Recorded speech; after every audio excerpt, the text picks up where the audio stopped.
Hello children. In this video lecture, I will explain you chapter of Snapshots, chapter 3, Ranga's marriage written by Masti Venkatesh Iyengar. Masti Venkatesh Iyengar was a well-known writer in Kannada language.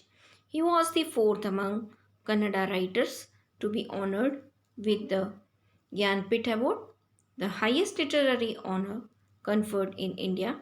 He was popularly referred to as Masti Kannada Asti, which means Masti Kannada's treasure. He is most renowned for his short stories he wrote under the pen name Srinivasa. The story Ranga's marriage dates back to the early days of British rule, when life in villages was slow and child marriage was common. It would very interestingly show the manipulations done by the narrator to bring a change in the idealistic views of Ranga about marriage and gets him married to a 11-year-old girl Ratna. Due to the narrator's meticulous planning with the village astrologer, Ranga ultimately gets married to Ratna, with whom he had fallen in love on first sight. Let's know about the characters of the chapter. First, Ranga, the son of an accountant, get educated outside the village at Bangalore, but he has not changed much when he returns as he follows the traditional courteous behavior towards elders. However, Ranga's views about marriage are non traditional. The narrator's strategy succeeds in making him agree to the traditional arranged marriage. Shama, the narrator, he is Ranga's neighbor. He is impressed by Ranga's cultured behavior and plans a strategy, takes the village astrologer into confidence, and finally makes Ranga agree to marry a 11-year-old orphan Ratna. Ratna, she is 11-year-old orphan girl who is staying with her uncle Ramarao. She is pretty and sings very sweetly. She also knew how to play the veena and harmonium. She impresses Ranga so that he changes his views on marriage. Shastri. He is the village astrologer who plays his role to perfection as tutored by Shama, but he does not want to be treated shabbily and tries to assert his knowledge of the Shastras when Shama tried to make fun of him.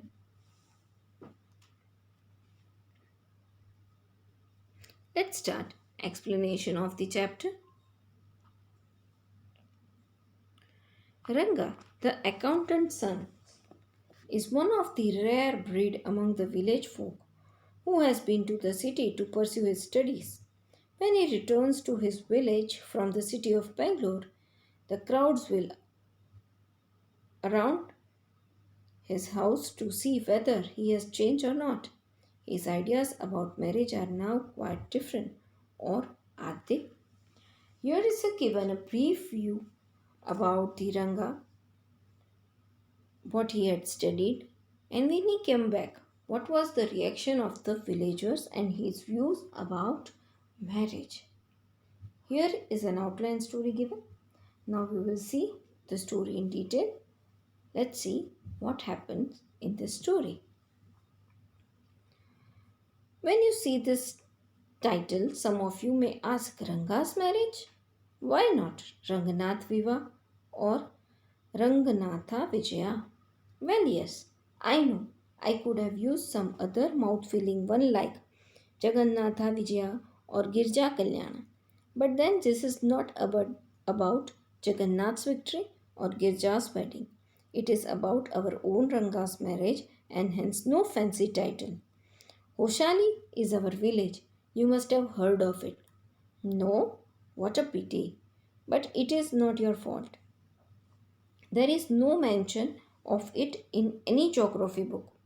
Those sahibs in England writings in English probably do not know that such a place exists and so make no mention of it. Our own people too forget about it. You know how it is. They are like a folk of ship.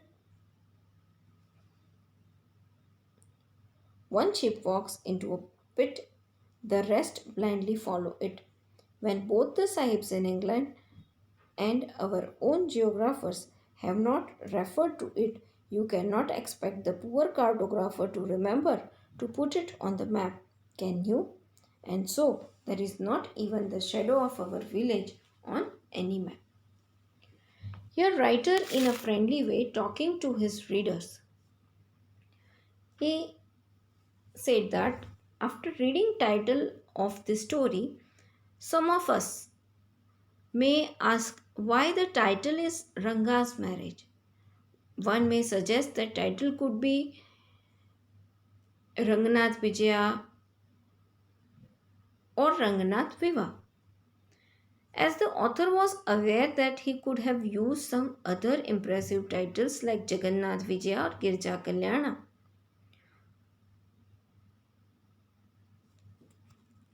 But the author further says that after all, this story is not about Jagannath's victory or marriage of Girja, it is about the marriage of own Ranga. The author counted Ranga as his own family member. Therefore, he said that he had not selected any artistic title for the story. Name of their village was Hoshali, and the author asked his readers that maybe they have not heard the name of their village.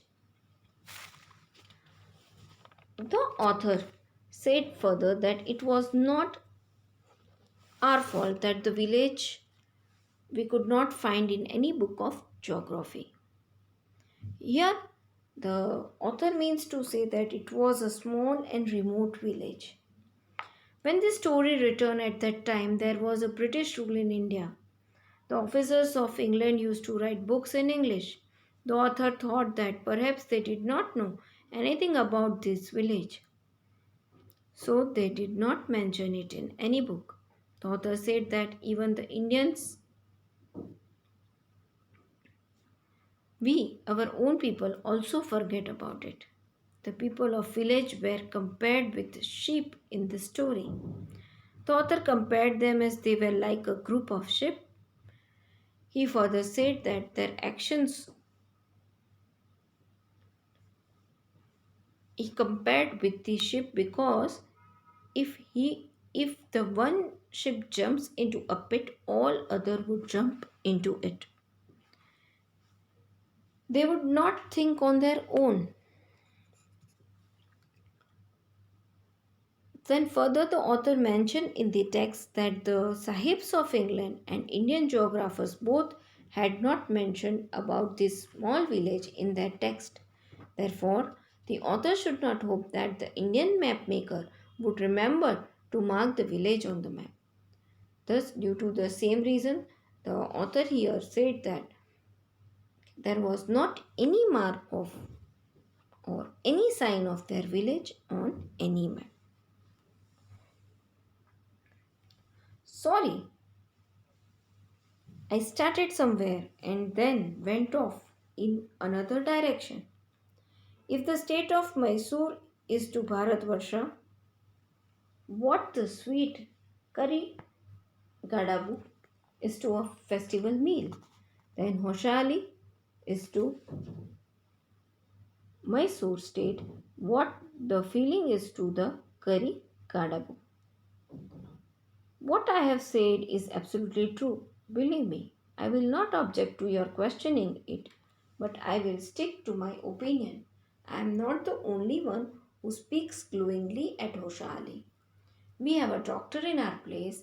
His name is Gundapatta. He agrees with me. He has been to quite a few places. No, not England. If anyone asks him whether he has been there, he says, "No, Anaya, I have left that to you. Running around like a flea pestered dog is not for me. I have seen a few places in my time though. As a matter of fact, he has seen many. Now narrator feels sorry that he had started with a topic but now talking about a different topic. He had started a discussion about Ranga's marriage, but suddenly he started talking about his village. Further, he informed readers that Mysore was an important part of India, similar to Gari Gadabu, means it is a name of a sweet. That sweet, Kari Gadabu, being an important part of meal prepared on a festival. And Hoshali was an important part of Mysore as the feeling in that sweet Karigadabu, that much of important, that much of Hoshali village is important in Mysore. Karnataka was earlier known as Mysore State Children, so it was the main part of that state. The author urged further his readers to believe him where whatever he had said was perfectly true. The author would not object if the readers question Oshali being an important part of Mysore state. But whatever his reader would say, the narrator would maintain his opinion about Oshali. He was not the only one who spoke with pride about Oshali. There was a doctor in their village. His name was Kundapatta. He agreed with the author about Oshali. He had visited many places. He had not been to England, but some people asked the doctor whether he had visited England. Then doctor replied them that he had not gone there because he wanted them. The person who had asked that question wished to go there, that's why he has not visited England. The doctor used to say that it was his habit to talk to the point. He had seen only some places in his life. Actually, he had seen many places. We have some mango trees in our village. Come visit us and I will give you a raw mango from one of them. Do not eat it. Just take a bite. The soreness is sure to go straight to your Brahmandra. I once took one such fruit home and a chutney was made out of it. All of us ate it. The cough we suffered from after that. It was when I went for the cough medicine that the doctor told me about the special quality of the fruit. There were some mango trees in outside part of the village of the narrator. He further said that his readers that when or if any time any reader would visit the village of the narrator, he would give visitor or the person who visits a person a mango. Then he further suggested that what to do with that mango. He said that one should take only one bite from it because it became very sore. Its soreness would go directly to the person's head. And the author further said that on one occasion he took home a mango. They made chutney out of it. They all ate it. Then they all started suffering from cough. So they went to the doctor to take medicine. Then doctor told him about the special quality of the fruit. Just as the mango is special, so is everything else around our village. We have a creeper growing in the ever so fine water of the village pond. Its flowers are a feast to behold. Get 2 leaves from the creeper when you go to the pond for your bath, and you will not have to worry about not having leaves on which to serve the afternoon meal. You will say, I am rambling. It is always like that when the subject of our village comes up. But enough. If any one of you would like to visit us, drop me a line. I will let you know where Hoshali is and what things are like the here.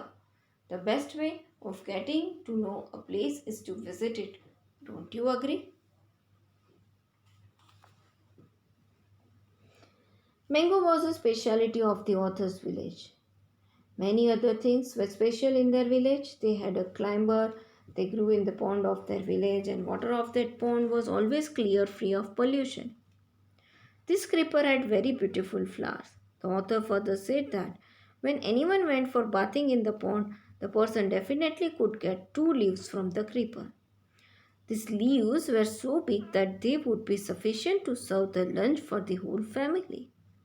The narrator said that the readers could say that he was talking many things about his village without any aim.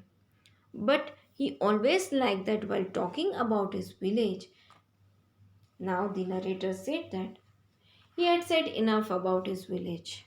He suggests that if any reader wished to visit his village, that person needed to write a letter to him and he would inform that person about the location of his village and the things that person might to see when he visits. The narrator said that visitors should agree with the narrator that the best way to know about a place is to visit there. One person should visit that village personally. What I am going to tell you is something that happened 10 years ago. We did not have many people who knew English then. Our village accountant was the first one who had enough courage to send his son to Bangalore to study. It is different now. There are many who know English. During the holidays, you come across them on every street, talking in English. Those days, we did not speak in English, nor did we bring in English words while talking in Kannada. What has happened is disgraceful, believe me. The other day, I was in Ramarao's house when they bought a bundle of firewood. Ramarao's son came out to pay for it.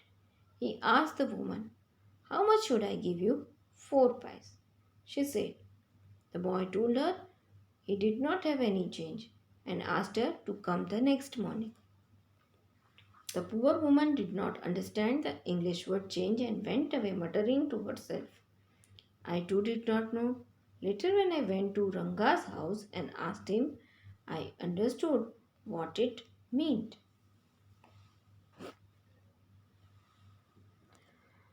From this para, children, the narrator is starting the narration of the story. Now, the author would narrate an incident that had happened about 10 years ago. At that time, many people in their village did not know English. An accountant from their village had sent his son to Bangalore to study.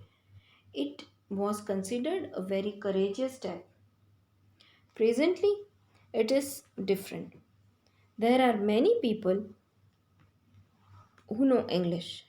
During the holidays, if anyone visited the street of the village, they could meet many English talking persons. The narrator said that though during those days they did not speak in English, nor they brought in English words in their usage while talking in Kannada. Now the narrator narrates the incident which had happened on some other day was quite shameful. He even requested his readers to believe him. The narrator was at the house of Ramara. They had purchased a bundle of firewood from a woman. Ramarao's son came out of the house. He asked the woman about the price of the wood. She replied, it was 4 pice. The boy told her that he did not have any change, so he asked the woman to come the next day. The woman did not understand the word change. She went away whispering something to herself. Even the author did not know meaning of this English word. After some time, the narrator went to the house of Ranga. The narrator asked Ranga meaning of that word. He explained to the author the meaning of that word change and he understood its meaning. This priceless commodity. The English language was not so whispered in our village a decade ago. That was why Ranga's homecoming was a great event. People rushed to his doorstep announcing, "The accountant's son has come. The boy who had gone to Bangalore for his studies is here, it seems. And come, Ranga is here. Let's go and have a look." About 10 years ago, knowledge of English language was not common. It was very difficult to acquire this knowledge, so it was considered very valuable. Therefore, return of Ranga to the village was considered a very big event. In large numbers, people of village went to the house of Ranga. They said that son of accountant had come. The boy who had gone to Bangalore for higher studies came back to village. They wished to visit the accountant house and they all were eager to meet him. Attracted by the crowd, I too went and stood in the courtyard and asked, "Why have all these people come? There is no performing monkey here."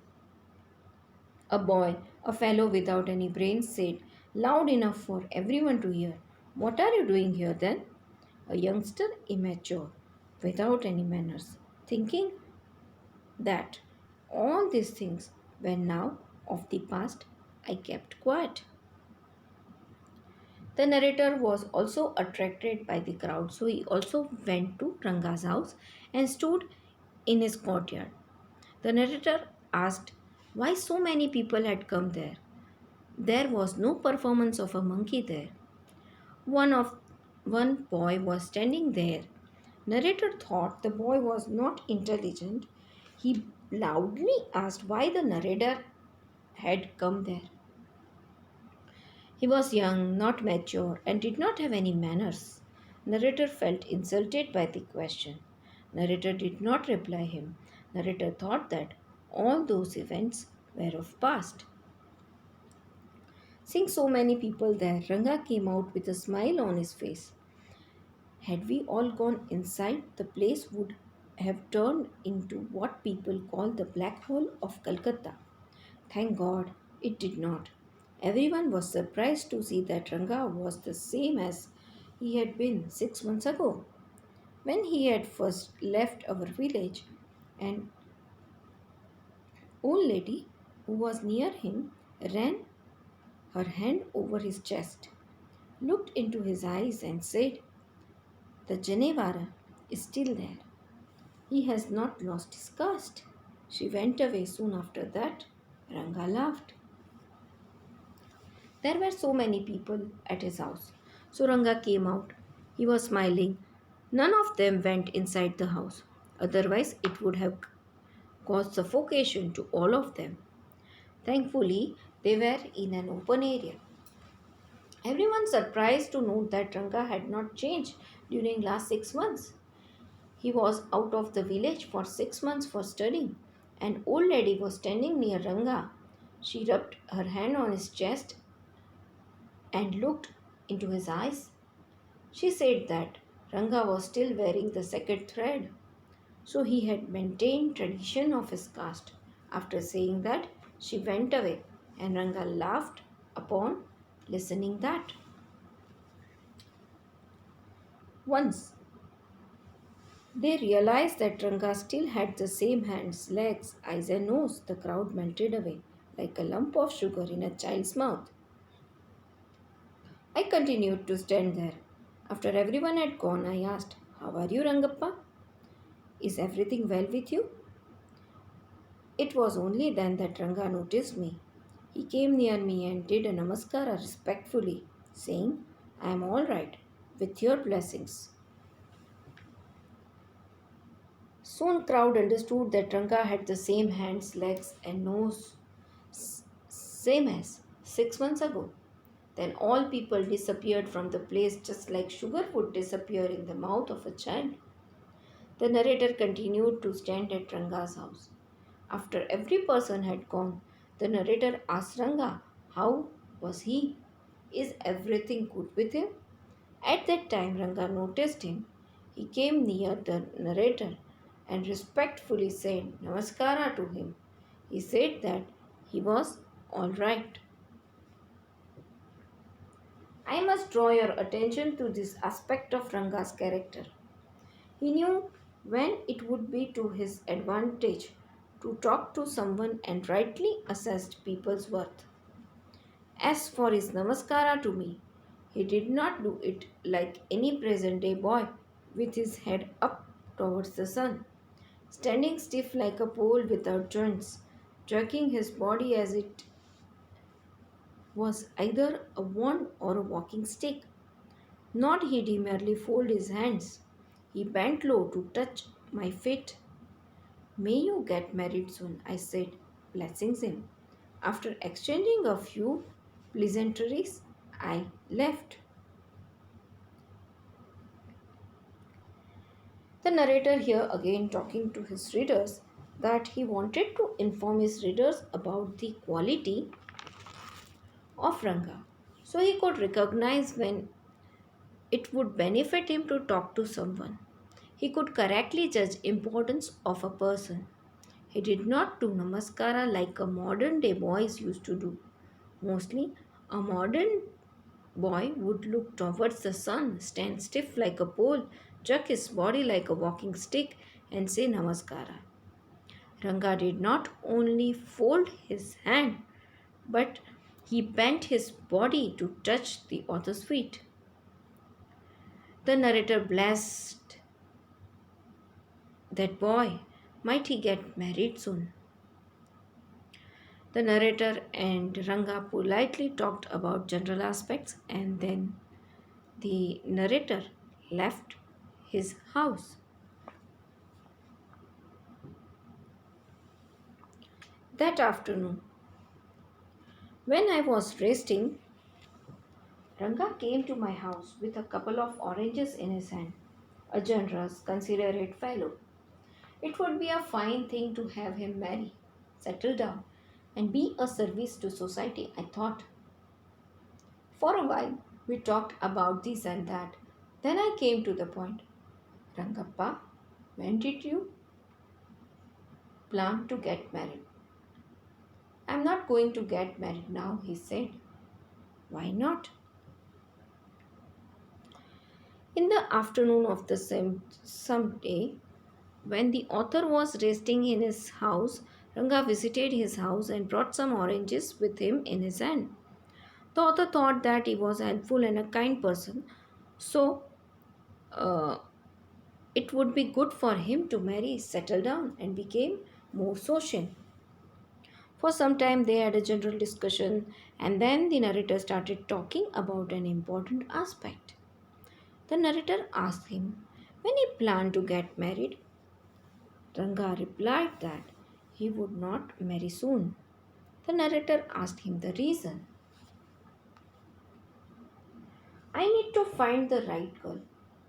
I know an officer who got married only 6 months ago. He's about 30 and his wife is 25, I'm told. They will be able to talk lovingly to each other. Let's say I married a very young girl. She may take my words spoken in love as spoken in anger. Recently, a troupe in Bangalore staged the play Shakuntala. There is no question of Dushyanta falling in love with Shakuntala. If she were young, like the present day brides, is there? What would have happened to Kalidas' play? If one gets married, it should be to a girl who is mature. Otherwise, one should remain a bachelor. That's why I am not marrying now. Is there any other reason?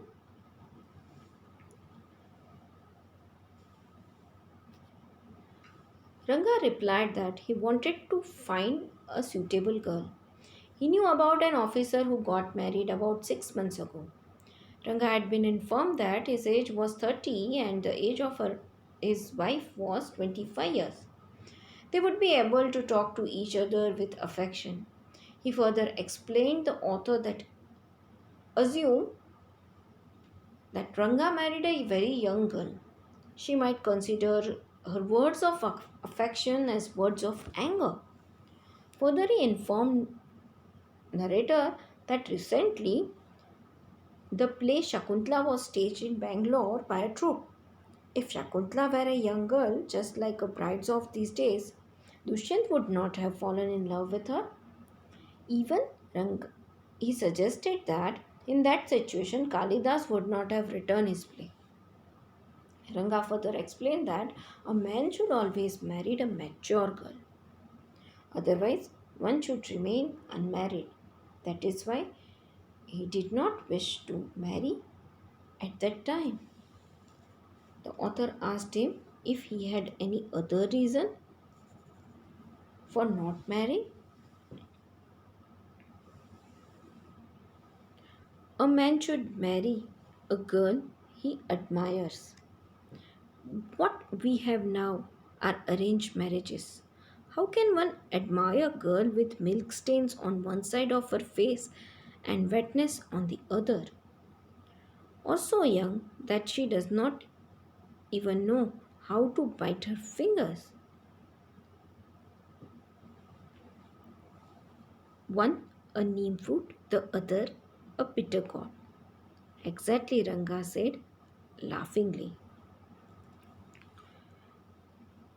I was distressed that the boy who I thought would make a good husband had decided to remain a bachelor. After chatting for a little longer, Ranga left.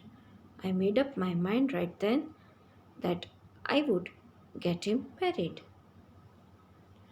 Ranga said that a man should marry a girl which he likes and respects. But he said further that in an Indian society, marriage used to happen arranged marriages only. And in an arranged marriage, anyone could not respect a girl who had a sign of spilled milk on one side of her face and sign of tears on the other side of the face, or a girl who did not know how to eat by herself. Here, narrator had used these expressions by the name of Ranga to explain an immature girl. The author told Ranga that it would be like anyone girl was like neem fruit and the other girl was like a bitter gourd. Ranga laughed and agreed with him.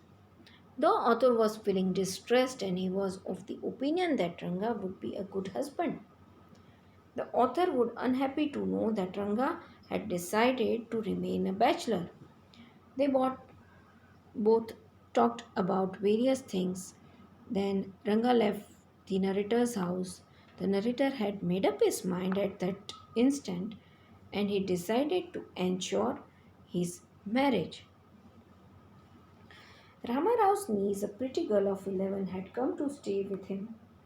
She was from a big town, so she knew how to play the veena and the harmonium. She also had a sweet voice. Both her parents had died, and her uncle had brought her home. Ranga was just the boy for her, and she the most suitable bride for him. Since I was a frequent visitor to Ramarao's place, the girl was quite free with me. I completely forgot to mention her name Ratna. It was. The very next morning, I went to their house and told Ramarao's wife, I will send some buttermilk for you. Ask Rachna, ask Ratna to fetch it. Niece of Ramarao had come to stay in his house. She was an attractive looking girl of 11 years age. She was from a big town. She knew how to play veena and harmonium. She also had a sweet voice. Her both parents had died, so she was staying with her uncle. The narrator thought that Ranga and that girl were more suitable to each other for marriage. The narrator used to often visit the house of Ramarao. Therefore, the girl had no hesitation in talking to the narrator. The narrator again talked with his readers that he completely forgot to introduce her name. The girl's name was Ratna. Next morning, the narrator visited Ramarao's house and he told Ramarao's wife that he wanted to give some buttermilk to them. The narrator even suggests that Ratna should come to his house to collect it.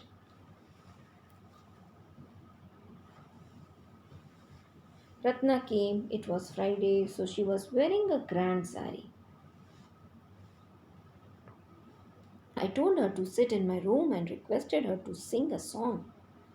I sent for Ranga. While she was singing the song Krishnamurti in front of my eyes, Ranga reached the door. He stopped at the threshold. He did not want the singing to stop, but was curious to see the singer. Carefully he peeped in. The light coming into the room was blocked. Ratna looked up and seeing a stranger there, abruptly stopped. Ratna came to the narrator's house in the morning of Friday. It was Friday, so she was wearing a good sari. The narrator asked her to sit in a room of his house and requested her to sing. Even narrator called Ranga to his house. Ratna started singing the song Krishnamurti in front of the narrator. While she was singing, Ranga reached at the door of the narrator's house. Ranga stopped at the entry of the door. He did not when he did not come inside. He did not want singing to stop. He was eager to see the singer. He looked into the room carefully. The light was blocked because of his presence, so a shadow appeared in the room. Ratna looked up. She saw an unknown person. She immediately stopped singing. Ranga had not expected that.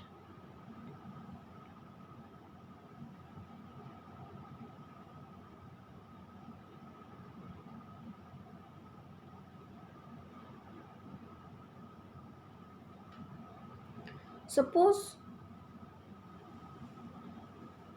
you buy the best quality of mango. You eat it slowly, severing the peel before biting into the juicy flesh. You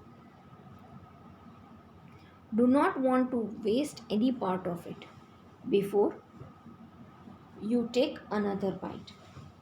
The fruit slips out of your hand and falls to the ground. How do you feel?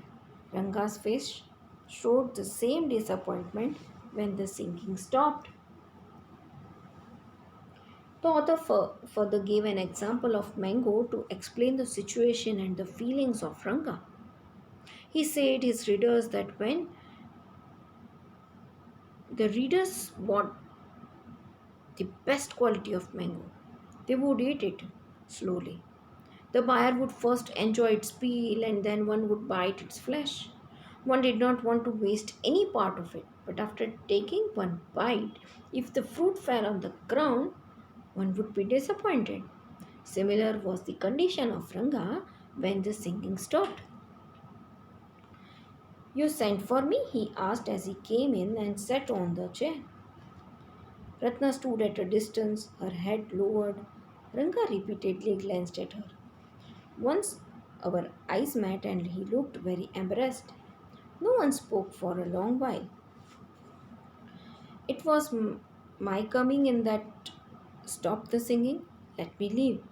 Words, mere words. The fellow said he would leave but did not make a move. How can one expect words to match actions in these days of Kali Yuga?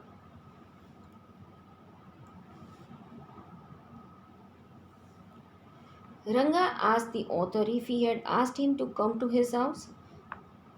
The Ranga came into room and sat on a chair. Ratna was standing a bit away. Her head was lowered. She was looking at the ground. Many times Ranga looked at Ratna. On one occasion, Ranga looked at the author and the author was looking at him. It means their eyes met at the same time. Ranga looked ashamed and shy. Nobody spoke for some time. Then Ranga said that probably because of his coming into the house, the girl stopped singing. He further said that he would like to go, but he did not go. Actually, Ranga did not want to go. Narrator explained that in the time of Kalyuga one could not expect actions to match the word.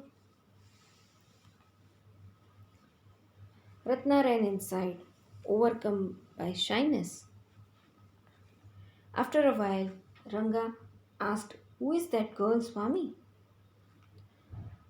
Who's that inside?" The lion wanted to know. The he goat who had taken shelter in the temple replied, "Does it matter who I am? I am a poor animal who has already eaten 9 lions. I have vowed to eat one more.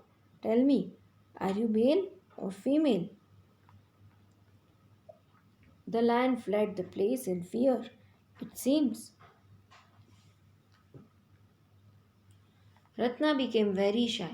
She ran into the house. After some time, Ranga asked the narrator about Ratna. Ranga asked who was inside the house. The narrator has equated Ranga to lion and himself to he goat. Then the narrator thought that Ranga had the courage to ask who was inside the house. The narrator had fixed marriage of 9 couples so far. He wanted to fix marriage for one poor couple. Narrator felt that Ranga had become courageous in asking about the girl. Like the he goat, I said, "What does it matter to either of us who she is? I am already married and you aren't the marrying kind." Very hopefully, he asked, "She is not married then?" His voice did not betray his excitement, but I knew it was there. "She was married a year ago." His face shriveled like a roasted brinjal. After a while, Ranga left, saying, "I must go. I have work at home." The narrator had replied, same as he would, that it did not matter to any of them who was that girl because he was married and Ranga did not want to marry. Ranga asked with lot of hope if she was unmarried.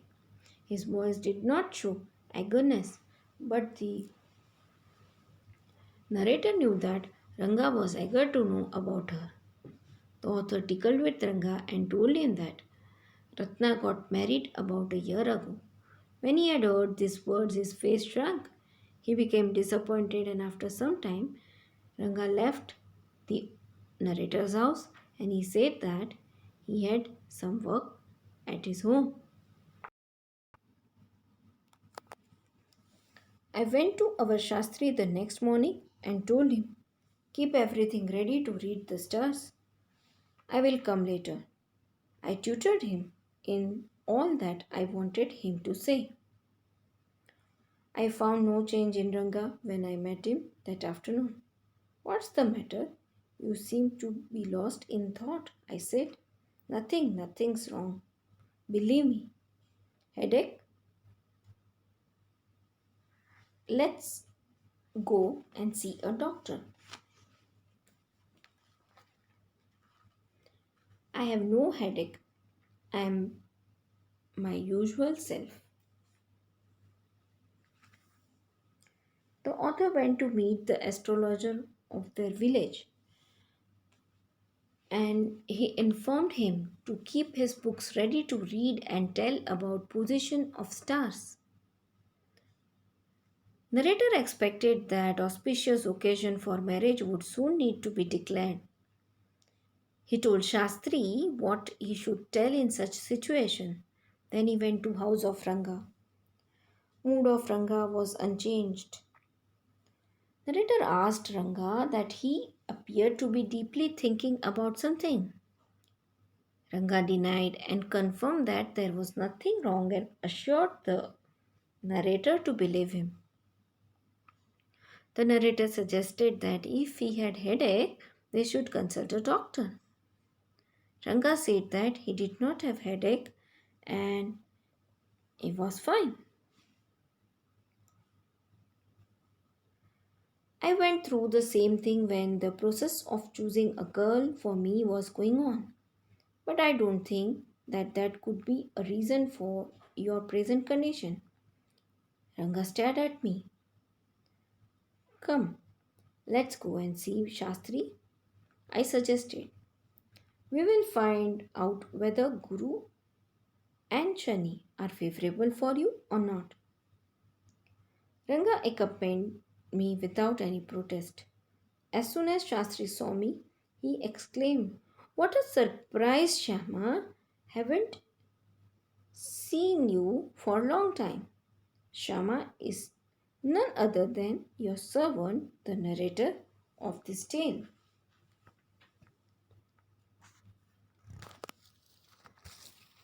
The narrator suggested Ranga that he had similar feeling uh, during the process of selecting a bride for him.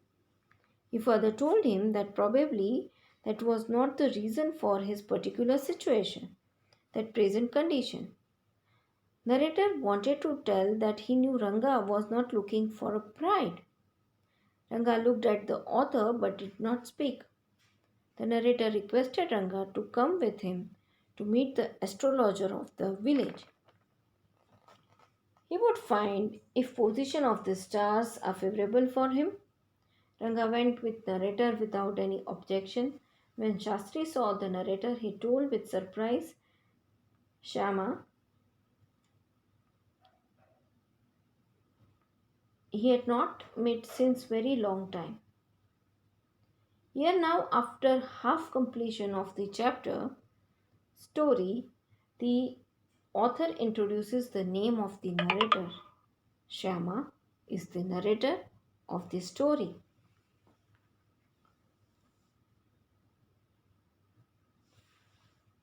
I got angry and shouted, What? Only this morning. Shastri completed my sentence. You finished all your work and are now free to visit me? Had he not done so, I would have ruined our plan by bursting like grains that are kept in the sun to dry. I am extremely careful of what I said afterwards. Shastri turned to Ranga. When did the young son of our accountant clerk come back home?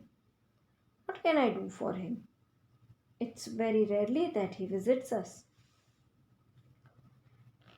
Shama, the narrator became angry. He shouted and started telling the Shastri that in the morning he had.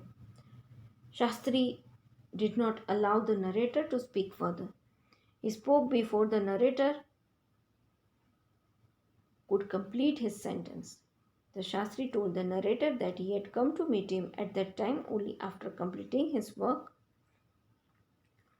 If the Shastri had not told those words, their plan would have failed. After that, the author became very careful about what he had said. Then Shastri looked at Ranga and asked him, When did the son of accountant come back to village?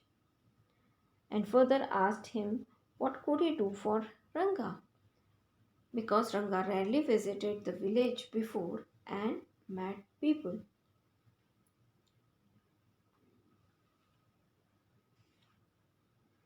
Take out your paraphernalia. Our Rangappa seems to have something on his mind. Can you tell us what's worrying him? Shall we put your science of astrology to the test? There was authority in my voice as I spoke to Shastri. He took out 2 sheets of paper, some cowries, and a book of Palmyra leaves, saying, Ours is an ancient science, Aya. There is a story to it, but I won't tell you that story now. This is not a Harikatha which allows you to tell a story within a story. You may get bored. I will tell it to you some other time.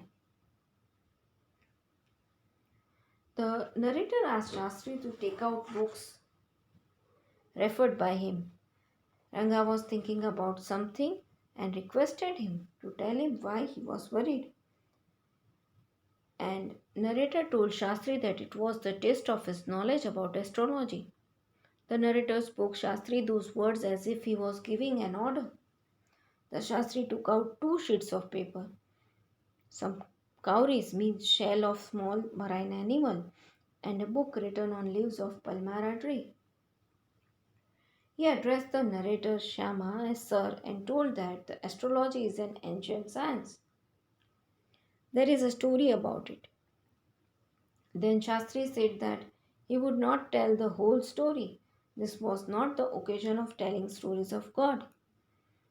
There were stories within a story, and that time did not permit to tell many stories. They both may get bored, and the Shastri told them that he would tell them those stories some other day. Shastri moved his sleeve fast as he counted on his fingers and then asked, "What's your star?" Ranga did not know. Never mind. Shastri indicated with a shake of his head. He did some more calculations before saying in a serious tone, "It's about a girl." Shastri moved his lips quickly. He counted on his fingers.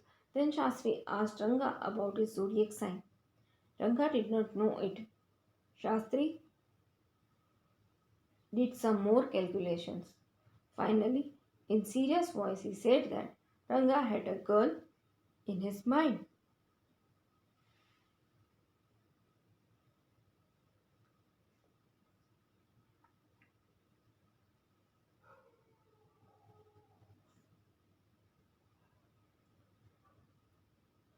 I had been controlling my laughter all this while, but now I burst out laughing.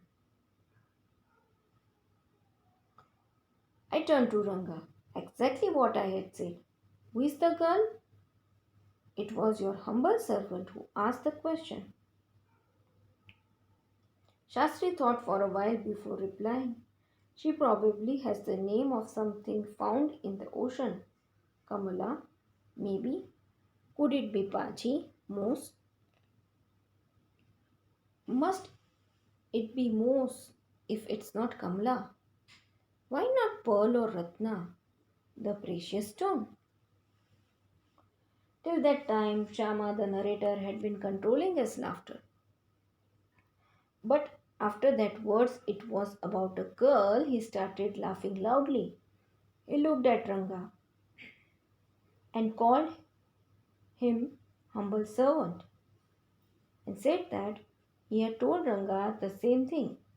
Then Shama asked Shastri, "Who was that girl?" Shastri thought for some time and told that something found in the ocean, it probably the name of the girl. The narrator asked if the girl name could be Kamla or Pachi, means moose, or it would be a pearl or Ratna, meaning a precious stone. Ratna. The girl in Ramarao's house is Ratna. Tell me, is there any chance of our negotiations bearing fruit? Definitely, he said, after thinking for some time. There was surprise on Ranga's face and some happiness. I noticed it. "But that girl is married," I said. Then I turned to him. His face had fallen. "I don't know all that. There may be some other girl who is suitable. I only told you what our Shastra indicated." Shastri said. Shama, the narrator, told that name of the girl residing in the house of Ramarao is Ratna. He asked if discussion about marriage between Ranga and Ratna be successful. Shastri thought for some time and said the thought for some time and discussion would certainly be successful. Ranga was surprised and he looked happy. The narrator noticed his happiness. The narrator said that the girl was married. Then the narrator looked at Ranga. He looked disappointed. Shastri said that he was not aware about marriage of Ratna There may be another girl who was a good match for Ranga. He had told them what his books had indicated only.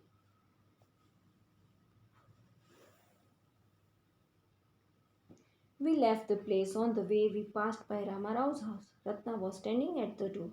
I went in alone and came out of a minute later. Surprising, this girl is not married, seems. Someone told me the other day that she was. What Shastri told us has turned out to be true after all. But Rangappa, I can't believe that you have been thinking of her. Swear on the name of Madhavacharya and tell me, is it true what Shastri said? They both left the house of Shastri. On their way back, they came near the house of Ramarao. Ratna was standing at the door of the house.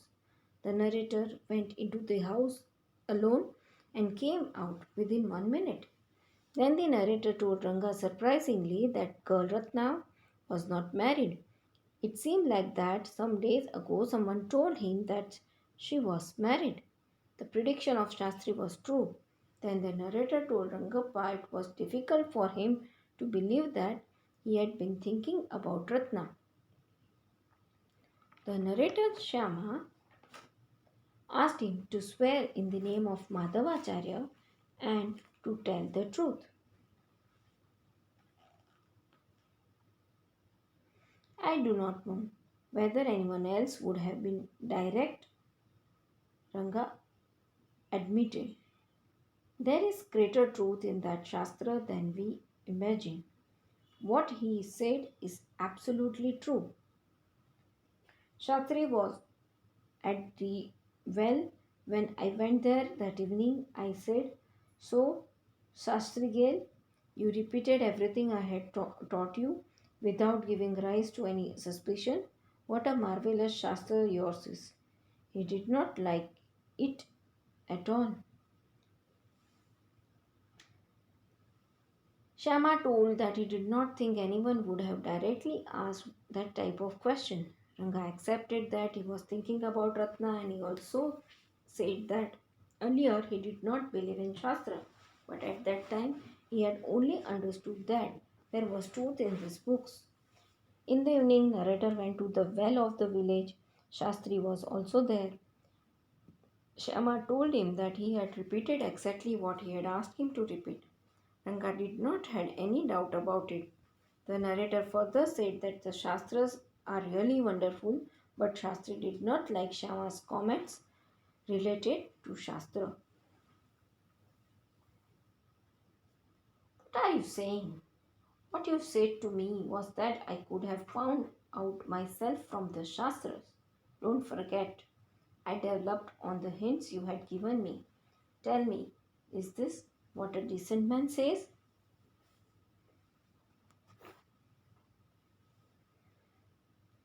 Shastri objected to Shama's statement. He stated that he could have easily found everything through his books. The narrator agreed that hints given by Shastri were helpful in quickly reading the Shastras. He further told the narrator that a good person should not make such statements.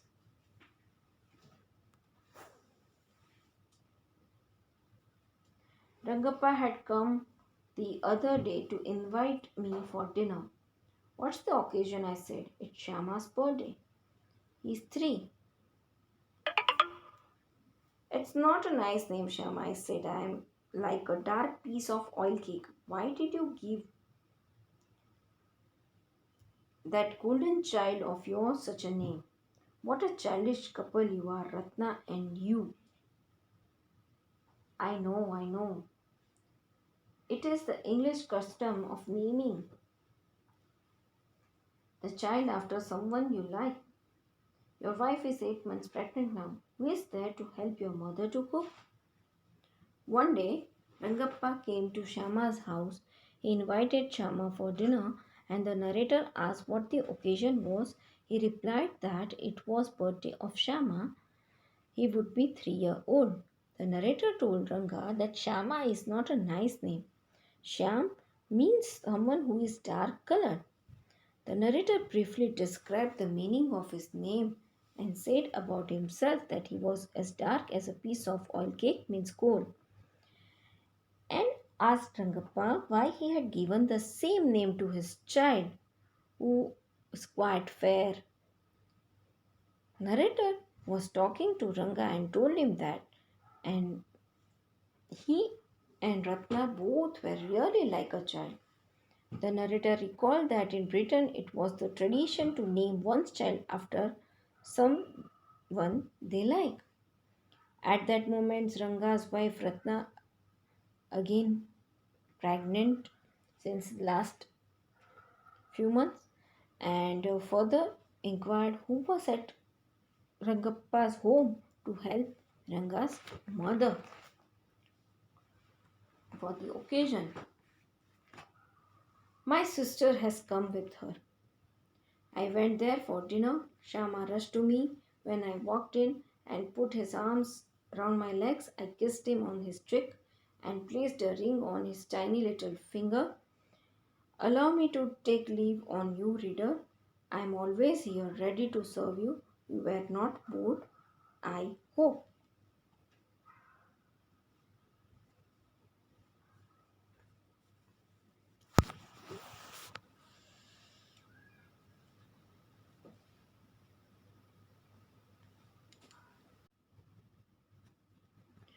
Ranga replied that his sister had also come with his mother. The narrator Shama had gone to Ranga's home for dinner. As soon as he entered the house, Shama, Ranga's son, came running towards the narrator. Shama, the child, put his arms around the narrator, Shama's legs, and the narrator Shama kissed him on his cheek. The narrator gave him a ring. He placed it on the child's small finger. Now, the narrator requested his readers, us, to allow him to go and assured his readers that he was always around to serve his readers more stories, and he hoped that his readers were not bored by this story. So it was a fantastic story, children. Now, from further slides, you will get your textual exercise, question answers, as well as a few extra question answers. These you need to learn, and you have to write these question answers in your notebook. Prepare it well, all the question answers for your upcoming exams. Go through it thoroughly and revise it again and again.